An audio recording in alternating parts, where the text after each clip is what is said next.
Pag naglakad ka, parang kang manok. Tapos naglalaglangan yung mga feathers, look.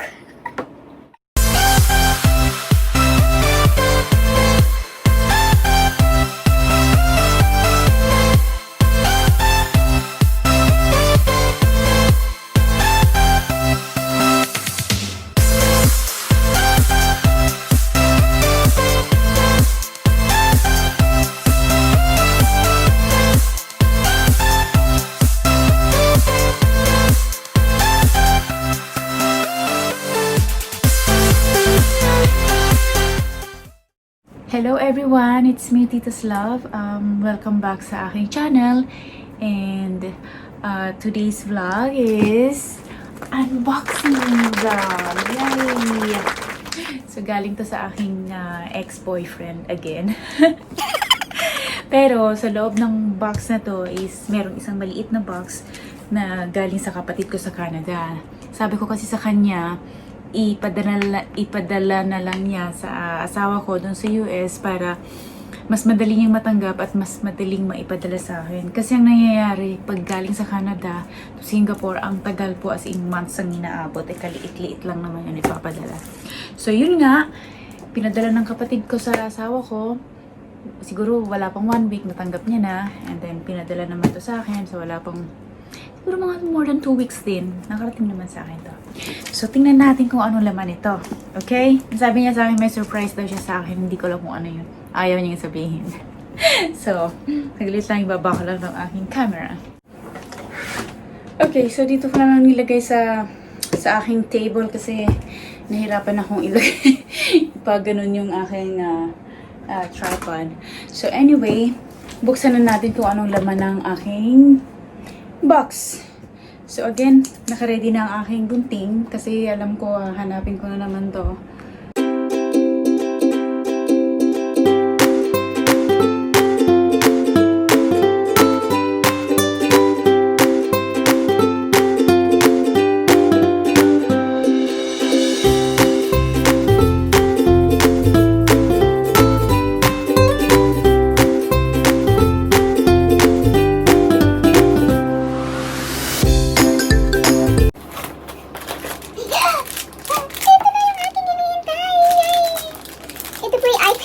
AirPod case. Asa na ang ating AirPods? Wait, one second, excited ako.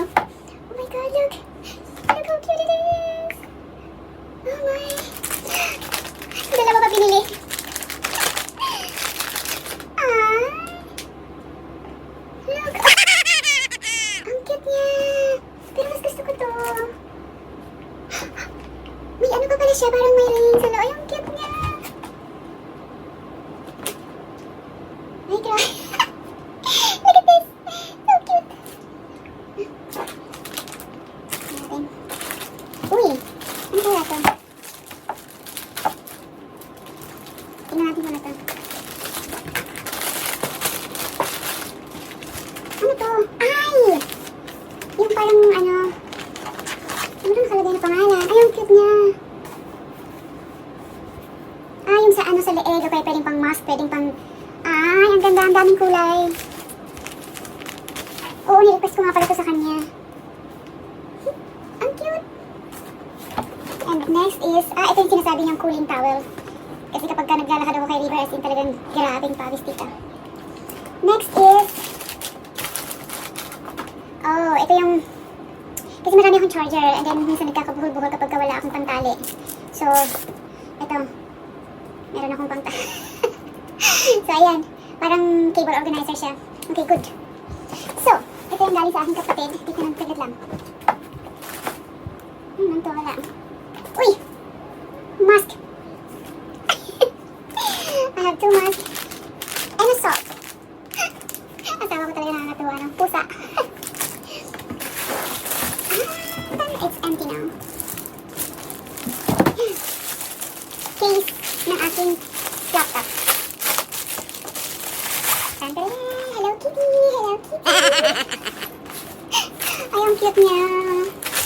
Sak siguro sana. Parang, ano ba nga? Ay, yung MacBook. Oh, ay, medyo malaki. Parang malaki pa nga pala siya eh. Kala ko sakto lang. Ayan, ang cute-cute niya po. Grabe.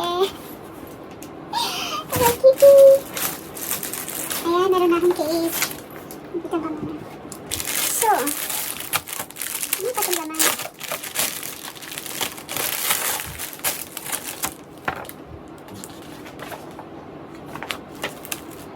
Oh, keyboard protector.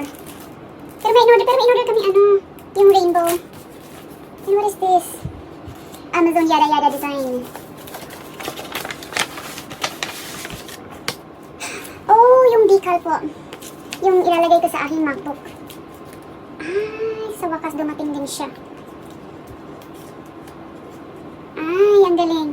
Ang sulat po nito is love. Ay, excited ako ilagay sa ano. Uy, dalawa pala siya, just in case. And a kitty face, half face. And a mustache. A mustache. And what else? Kitty. That's all. Okay. Ay, ito na. Alam niyo ba kung bakit kasi kailangan ko ng, ayan na, ay, ang cute niya. See? Kasi, parang feeling ko ang ingay kapag walang ganito. Maingay siyang i-type. Ay, hindi pala siya kompleto na ano. Ay, ang ganda po, oh my god, look at that. So at least, hindi na siya maingay pagka nagtatype ako. Kasi pag walang ganito, maingay. Ayan, finally dumating na rin. Ang ganda! Thank you, sweetheart! And, a case. Yung parang plastic case po ng laptop. Kasi alam niyo kung bakit, isa rin to kung bakit. Yung MacBook ko meron yun eh. Gustong-gusto po ng pusa ko na hinihigaan ng laptop ko. So nagkakaroon siya ng scratch. Nagkakaroon siya ng scratch dito, so kailangan ko talaga ng plastic cover sa aking laptop. Ewan ko, for some reason, gustong-gusto ng pusa ko na natutulog siya sa ibabaw ng laptop ko. Kahit nandito siya sa table, pupunta talaga siya dito para lang humiga sa, sa MacBook ko. Hala! Pinadala pa talaga yung ito siguro, yung iPad, yung luma niyang iPad Pro niya.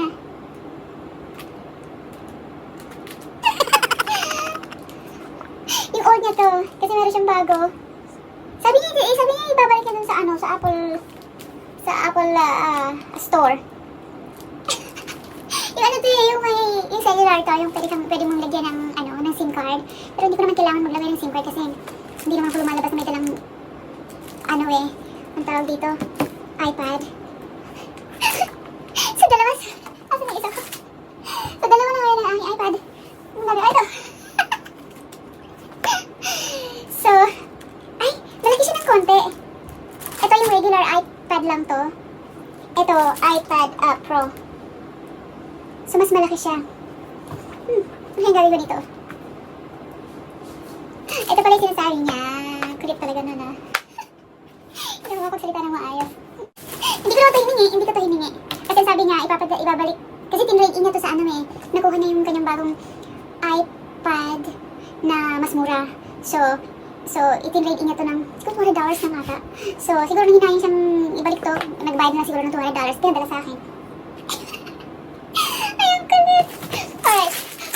Next is yung padala na aking kapatid. So, ito.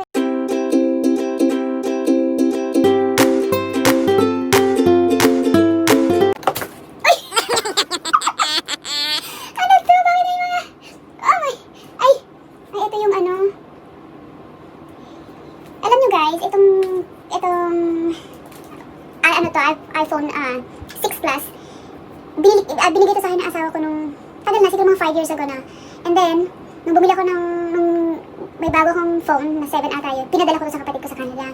And then, for some reason, siya, tawag dito yung bumubuka na yung so, kailangan ko siyang ipaayos kasi sabi niya papaayos niya doon, hindi naman niya napapaayos, ang tagal na ilang Sabado niya nang sinasabi, sige, ipapaayos ko ng Sabado, ilang Sabado na. Kaya sabi ko sa kanya, padala mo sa akin, ipapaayos ko. Pag uwi ko ng Pilipinas, ibibigay ko sa isa kong kapatid kasi nagluloko na rin ng kanyang cellphone. So yeah, this is my first iPhone 6 Plus na gold. So after nito, hindi na ako bumibili ng gold. Lagi na lang silver or ano kaya kung gumagana pa to. Pero alam mo gumagana naman siya. Ayun, gumana naman siya. Kaya lang, as in talagang yung dito po sa gilid, bumubuka siya. So, papaayos ko to kung ano to? Bakit to may pasaway naman. Alam niyo, ano to? Chinelas pala to. Naalala ko na, pinakita niya to sa akin. my God! Okay, pag naglakad ka, parang kang manok.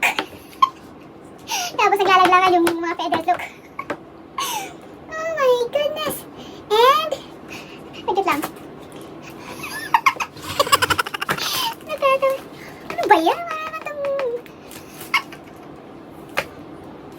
Okay. Sige, may chinelas ako na Alright, okay. So, finally, binalik din sa akin tong iPad Nano. Ito po yung regalo to sa akin ng aking asawa yung birthday ko, 2006 ata or 7, or 6 or 5. Kasi may personalized message pa siya dito. Yung first marathon ko, sumali ako sa marathon, sa Standard Chartered Marathon, which is the half marathon, yung 21 kilometers. Wala pa akong AirPods noon, yung ano pa lang yun, yung may wire. So, nilagay ko siya sa pocket ng aking grind, 2 oras akong tumakbo, mahigit mga 2 hours and 20 minutes siguro. At inasoak siya sa gatas. Nasoak siya sa pawis. So ngayon, nung binuksan ko siya, nung kinabukasan na pagkatapos ng marathon, nagkaroon siya ng parang ng parang mga tubig-tubig sa loob. So parang sabi ko, mukhang sira na. So, sabi ko mukhang sira na. Ikinanta ko lang sa asawa ko. And then the next day, katawa naman yung asawa ko. And then the next day, binilhan niya ako ng iPad Touch. So binilhan niya ako ng pink iPad Touch. Kasi nga, nagre-reklamo daw ako na sira ng aking music player. Sabi ko, hindi naman. Sinasabi ko lang naman, mukhang sira naman. Pero, nung nilagay ko siya sa, sa rice, okay naman, gumana uli. Di, ito na naman nakakambal ko. Hiningi niya. Eh, di ako naman, naman nadala-dalawa pa yung aking binigay ko naman. So, ayun, binigay ko, pinadala ko sa kanya. Kaya ito, tsaka yun. Buti pa ito nakakarating na ng US, nakarating na ng Canada. Kaya lang, itong mga hindi niya na daw nagagamit. So, ibinalik niya sa akin. Kasi medyo sentimental nga naman daw. May message dito eh. First birthday ko yung time na yan. Nabasa niyo kaya? Ayan. Ayan. Ginagano na lang. So, ayun. Binalik niya na. And,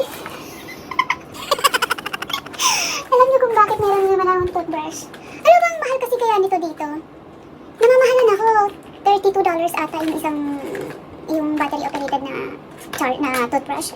Eh samantalang sa kanila daw pag nag-sale, $6, $7. Kaya sabi ko, bilang na lang kaya ako dyan. Kaysa naman na bibili ako dito ang mahal-mahal. So, ayan. So, wala na naman. Yung feathers na lang. Alright, so yun lang po ang aking unboxing. Alam mo, ang expect ko, tsokolate. Walang tsokolate. Nakakalungkot. Dati-dati nagpapadala siya ng tsokolate, ngayon hindi na. So, yun lang po. Salamat sa panonood ng aking unboxing. And hanggang sa susunod na video po. And yun lang. So, thank you for watching, guys.